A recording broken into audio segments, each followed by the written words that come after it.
Bismillahirrahmanirrahim. Assalamualaikum warahmatullahi wabarakatuh. Waalaikumsalam warahmatullahi wabarakatuh. Bapak Ibu, mengganggu waktunya sebentar.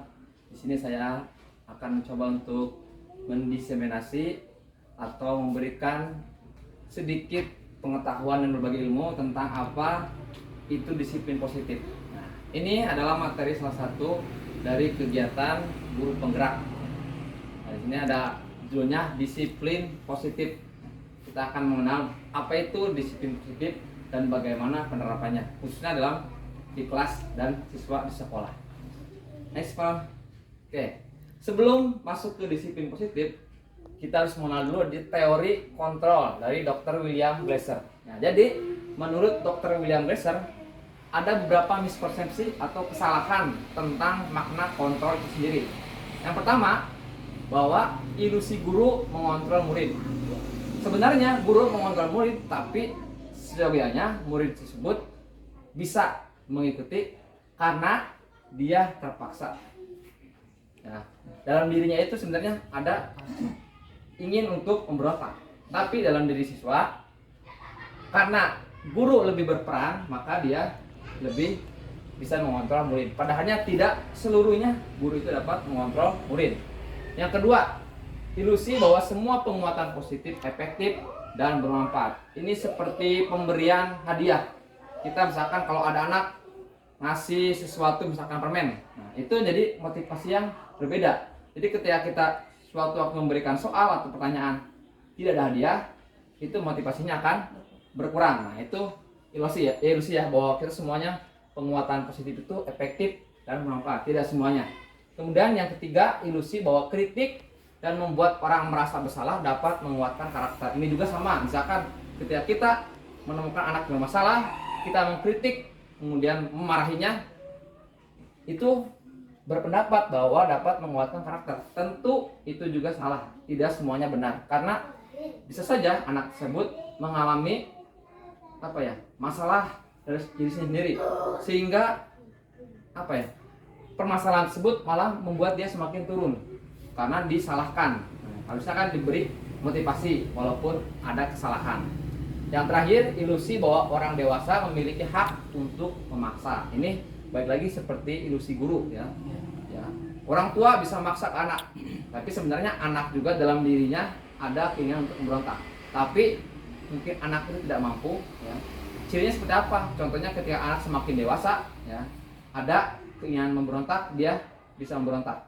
Nah, itu miskonsepsi tentang makna kontrol. Lanjut, Pram.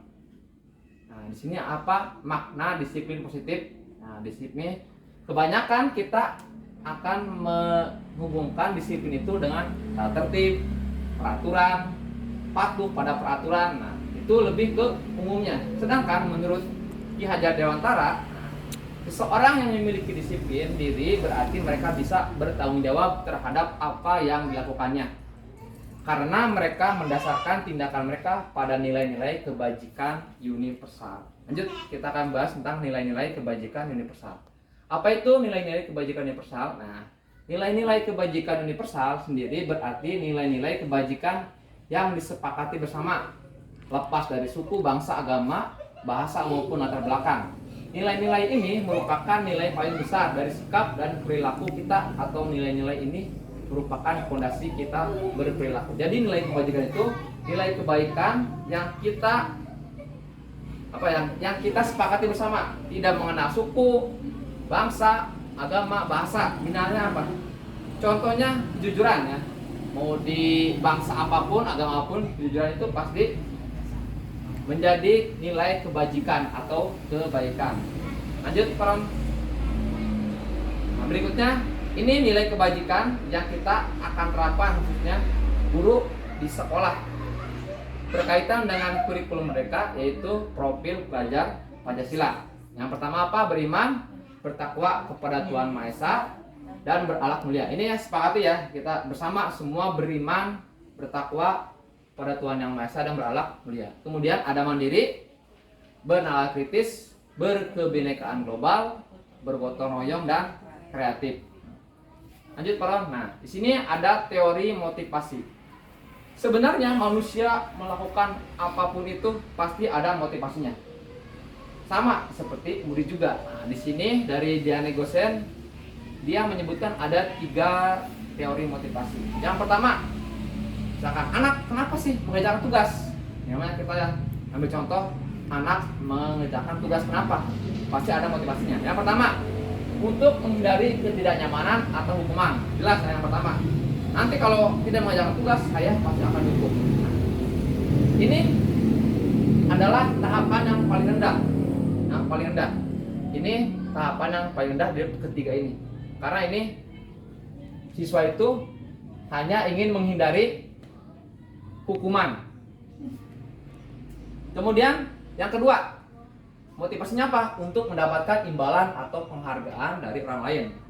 Itu motivasi yang kedua. Sama misalkan kalau kamu mengerjakan tugas, nanti dapat nilai 100 atau nanti bapak kasih kue. Nah, ini motivasi yang kedua. Sama motivasi yang pertama, yang kedua itu berasal dari luar, lebih paksaan dari luar.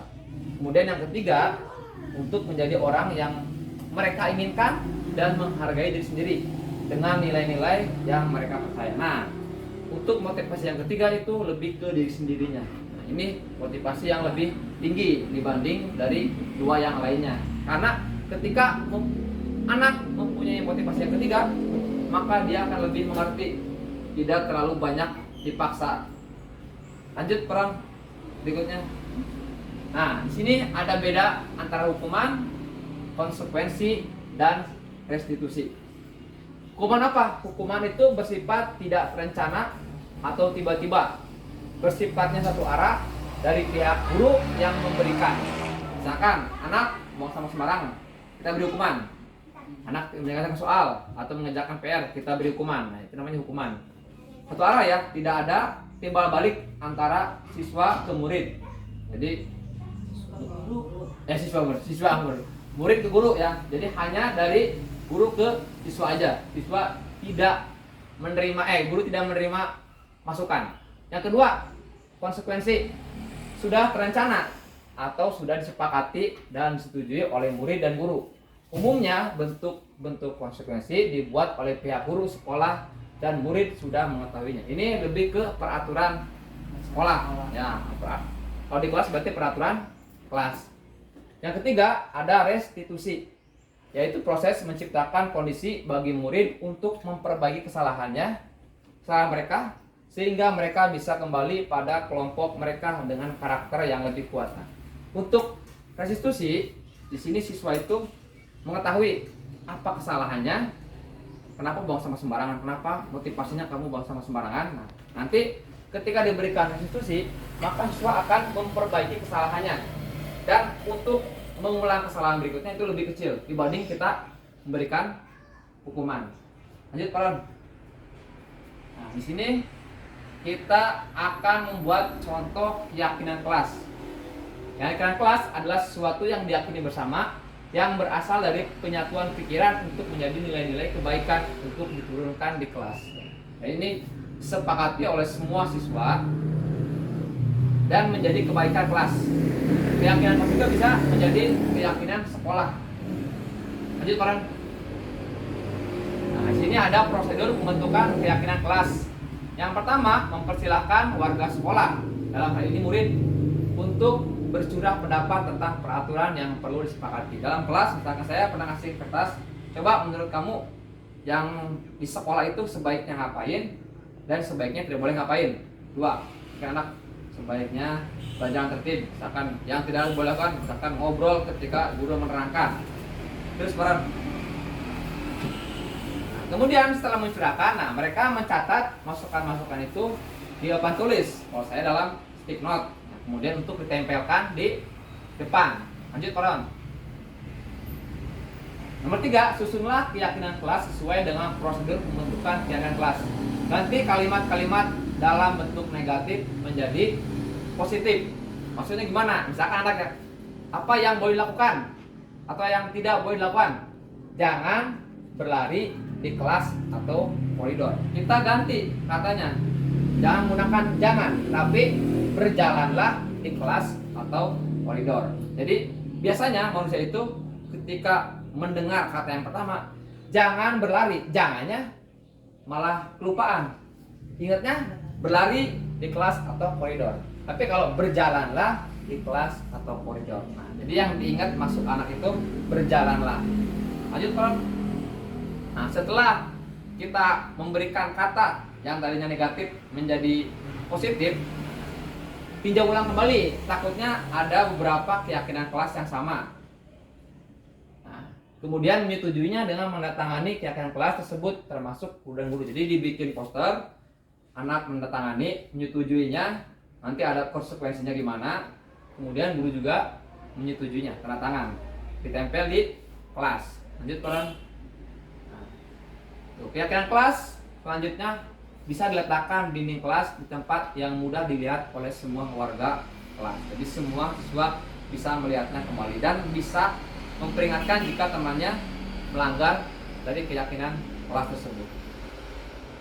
Lanjut, ini tentang 5 kebutuhan dasar manusia. Jadi ada 5 kebutuhan dasar manusia yang jika tidak dipenuhi maka akan melakukan hal-hal yang negatif.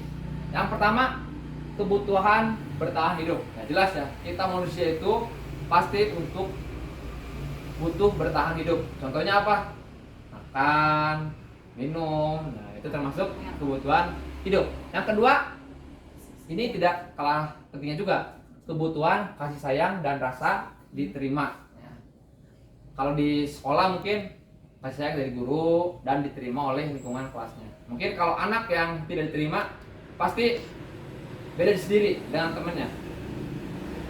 Contohnya kenapa? Misalnya ada murid yang kurang kasih sayang. Biasanya dia di kelas bisa minta perhatian, ya. Ketika belajar mungkin dia suka mengganggu temannya, ya. Iya, cari perhatian ke temannya. Ya mirip itu. Pasti ada temannya di kelas juga ada kan. Yang ketiga, ada kebutuhan penguasaan, kebutuhan pengakuan atas kemampuannya. Ini jelas juga salah satu kebutuhan dasar yang perlu. Kemudian yang keempat ada kebebasan dan yang terakhir ada kesenangan. Nah, kelima-lima ini kalau tidak terpenuhi pasti ada salah satu hal yang akan mereka lakukan dalam bentuk negatif. Kalau misalkan kebebasan, anak mungkin di sekolah di rumahnya kurang bebas. Nanti di sekolah karena bebas, iya nggak mau diam misalkan, mau apa ya, mengganggu temennya. Nah itu contohnya. Itu seperti menurut William Glasser ya, ada 5 kebutuhan dasar manusia. Next Pak. Nah di sini guru itu pasti sering mengalami mengalami kejadian yang tidak mengenakan kepada siswa, baik antar siswa maupun siswa ke guru. Di sini ada 5 posisi kontrol. Jadi ada 5 peran yang guru biasanya terapkan untuk memecahkan masalah baik antar siswa maupun siswa ke guru. Yang pertama itu adalah penghukum. Mungkin di sini ada yang pernah mencoba posisi yang penghukum. Apa sih? Seorang penghukum bisa menggunakan hukuman fisik maupun verbal.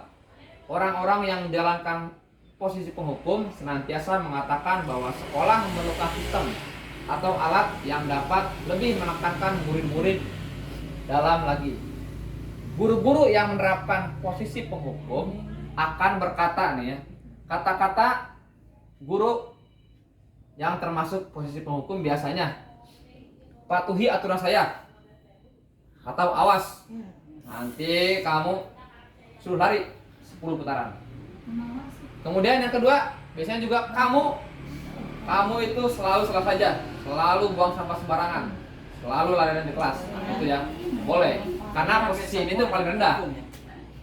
Lanjut, posisi yang kedua. Nah, posisi yang kedua, pembuat merasa bersalah.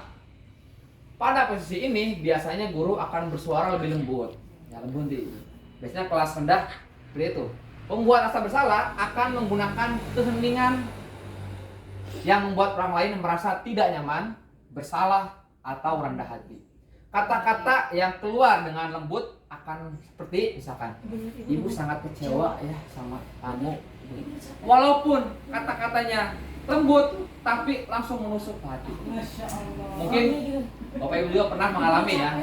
Kemudian ada lagi misalkan, berapa kali Bapak harus memberitahu kamu ya, itu walaupun kata-katanya digunakan lembut, tapi menusuk juga. Bisa membuat anak itu merasa bersalah atau rendah diri. Lanjut.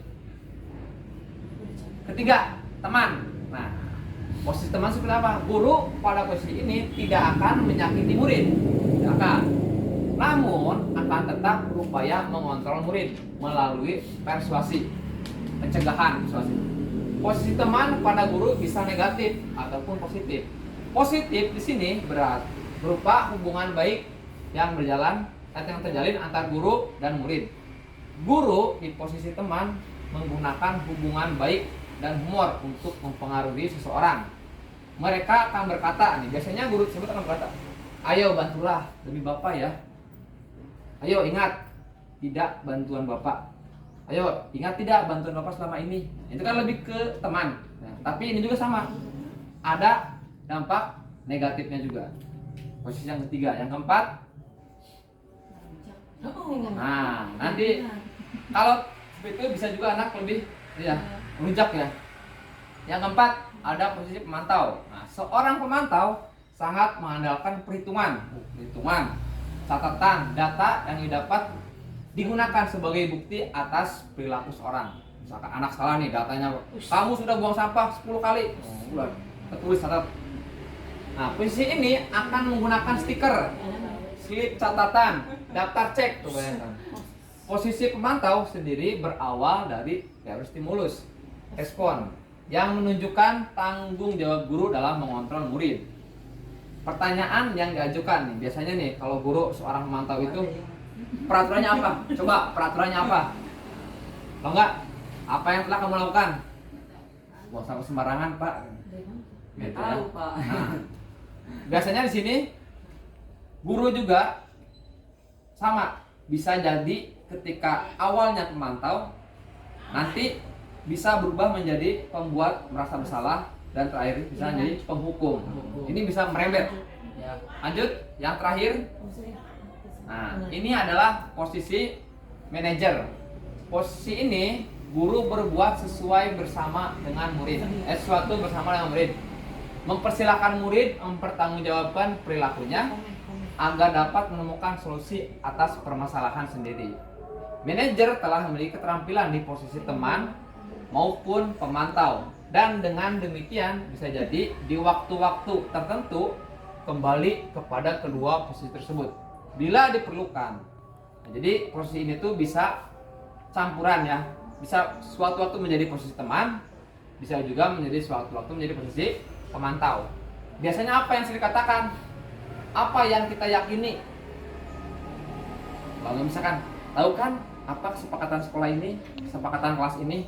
Jadi anak itu mereview, merasa tidak disalahkan, tapi dia juga ingat apa peraturan yang ada di sekolah tersebut. Kemudian ada lagi, apakah kamu meyakininya? Kalau kamu meyakini bahwa buang sampah tersebut tidak baik, yakin itu kan. Jadi anak merasa tidak disalahkan, tapi anak lebih mengevaluasi diri apa yang telah dia lakukan untuk bisa memperbaikinya. Lanjut, Bro. Nah, di sini ada segitiga restitusi. Cut dulu nggak, Pak? Cut dulu nggak? Kenapa sih? Ada suara azan nggak, Pak? Oh, lanjut deh. Ya, lanjut kiri potong. Nah, ini ada segitiga restitusi. Tadi kan restitusi apa? Untuk memperbaiki kesalahan siswa yang telah dilakukan. Jadi tidak langsung menjudge siswa salah. Ada 3 tahapannya. Yang pertama itu menstabilkan identitas. Maksudnya apa? Kita semua akan melakukan hal yang terbaik yang bisa kita lakukan. Ini teori kontrolnya. Misalkan ketika ada anak salah, anak kasih tahu dulu apa yang telah dia lakukan. Nah, jangan terlalu langsung dimarahinnya. Misalkan anak berantem, ya, anak berantem nih, dua-duanya kita panggil dulu, kita tenangkan dulu, tidak langsung dimarahin dua-duanya. Kita tenangkan dulu, menstabilkan identitas. Kemudian tahapan kedua, validasi tindakan yang salah. Kita tanya kedua-duanya, kesalahan kamu apa? Misalkan ini nanti dijelaskan. Nanti kesalahan yang satu lagi kenapa? Nanti menjelaskan lagi kan. Dua-duanya sama menjelaskan. Nah, semua perilaku memiliki alasan. Nah, terus tanya alasannya kenapa kamu melakukan itu. Ke yang nomor satu, orang tua juga sama. Tanya kenapa alasannya seperti itu. Nanti tahapan ketiganya menanyakan keyakinan. Kita semua memiliki motivasi. Nah, jadi setelah anak mengeluarkan asal alasannya, apakah menurut kamu melakukan itu benar atau tidak, sesuai tidak dengan keyakinan sekolah atau kelas kita. Nanti ketika anak menjawab tidak, maka kita tahu bahwa anak tersebut sudah mengerti bahwa dia melakukan hal yang tidak sesuai dengan keyakinannya. Kita bisa meluruskannya. Next, Pak. Nah, ini tahapannya segitiga restitusi. Yang pertama apa? Menstabilkan identitas. Setiap orang pasti pernah melakukan kesalahan. Misalkan paling juga pernah berantem sama teman zaman dulu. Gitu kan, supaya anak rendah dulu emosinya. Karena kalau anak lagi emosi, kita tanya, kemungkinan itu kurang efektif. Kita tenangkan dulu, terus biasanya kalau anak didudukan dulu, kita seratakan dulu kan, sejarahkan dulu matanya, suruh lihat kita dulu. Supaya apa ya? Supaya apa yang nanti kita akan sampaikan nyampe. Jangan anak kita tanya tapi nggak natap kita. Kamu bukan sebenarnya pernah melakukan ini. Kemudian lanjut ke validasi tindakan yang salah. Ini validasi tindakan yang salah. Kamu tentu punya alasan. Tadi kan tanya alasannya. Karena setiap tadi balik lagi ke teori motivasi. Apa motivasi dia? Karena apa? Karena setiap tindakan yang dilakukan pasti punya alasan. Kemudian adakah cara yang lebih efektif untuk mendapatkan apa yang kamu butuhkan? Jadi harusnya seperti apa sih kamu lakukan itu? Kalau itu salah, harusnya lakukan apa supaya tidak melakukan atau menyalahi keyakinan kelas. Terakhir, menanyakan keyakinan. Keyakinan kelas apa yang telah saya sepakati? Dan terakhir, kamu ingin menjadi orang yang seperti apa? Jadi setelah kesalahannya ditunjukkan, kemudian tidak sesuai dengan keyakinan kelas, terakhir apa yang akan kamu lakukan supaya bisa menjadi orang yang diinginkan? Dalam hal ini misalkan ketika anak berantem, apa yang sebaiknya melakukan? Berminta maaf. Berarti ketika anak udah minta maaf, udah baikan, itu udah menemukan apa keyakinan yang telah disepakati sebelumnya. Oke, mungkin dari orang cukup sekian dari saya. Kurang lebihnya mohon maaf. Wabillahi taufiq wal hidayah. Assalamualaikum warahmatullahi wabarakatuh. Waalaikumsalam Oke. warahmatullahi wabarakatuh. Oke, post test dulu ya. Post test dulu sebentar. Cuma 7 nomor. Jawabannya A, B, C. Empat ya? Ada 4 ya? Berarti satu lagi. Kalau membuat kesepakatan kelas, misalnya membuatnya gitu tapi kesepakatan kelas, tapi memang bisa bikin peraturan ada Sanksinya. gitu tadi. Ini. Kalau kita melanggar misalnya, ini kan anak sendiri yang bikin nih, ayo supaya kelas tertib gimana caranya gitu. Ya, kita post test dulu. Cuman 7 nomor. Ini jawabannya A, B. Pakai itu. Pakai itu sama. A, yang A berarti yang ada atas kan. Nyontek. Wah, boleh. Enggak murid enggak boleh sama aja. Wah, murid yang ada. Itu tuh kalau lagi main nyontek wae. Ya bisa ya, alhamdulillah. Bisa. Kayaknya logis deh Pak. Bisa itu muter. Nah, oke. Pertanyaan pertama. Miskonsepsi tentang makna kontrol menurut Dr. William Glasser. Ayo, tunjukkan. Kalau itu gitu. Ya, atasnya. Miskonsepsi. Perasaan. 1, 2, 3.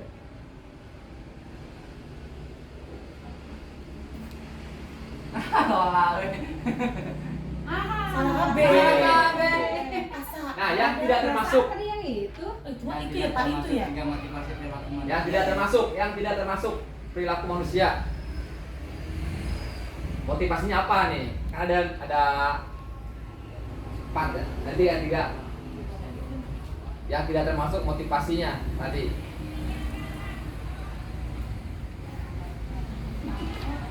Benar tuh ya. Naon? Tinggal di kadieu. Tuh. Wah, Lola nih. Yang tidak termasuk, yang tidak termasuk. Lanjut.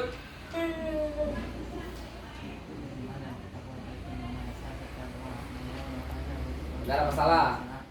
Iya itu mah. Ya, sip. Lanjut.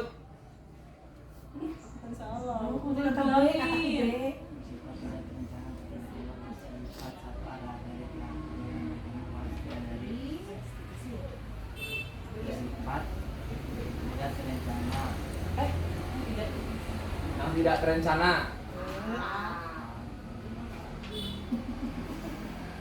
Beji kan ada. Kalau ada ini. Benar kamu ya, cepat. 25. Maksudnya Tuhan dasar manusia yaitu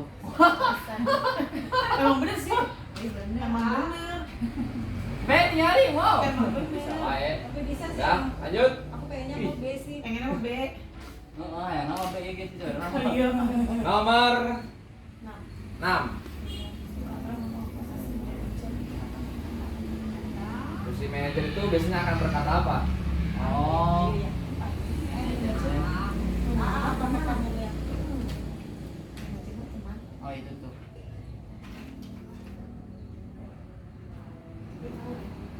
Ih, benar kali coba. Jawaban terakhir. Nah, tahapan terakhirnya. Pak. Nah kajirin nak. Tahapan terakhir pada segitiga besi. Ketahuan. Ah, bener. Oke, sip. Player 1 salah player 1. Oh, salah. Player 1. Nah, posisinya player 1. Sama punya. Kok player 4 paling atas sih? Kita beli Apa lebih cepat? Cepat waktunya. Waktu nomor nah. 1 kita beli kompak ya. Ya, nomor 1. Salah aku. Oke ya, mungkin itu saya sedikit pengenalan juga tentang kuisis. Mudah-mudahan nanti kalau ingin yang mencoba nanti bisa lah kita Pengen mencoba belajar Basis sama. untuk di Ya. kelas. Pak, olahraga Assalamualaikum kumaha ya? warahmatullahi wabarakatuh. Waalaikumsalam. Olahraga kumaha?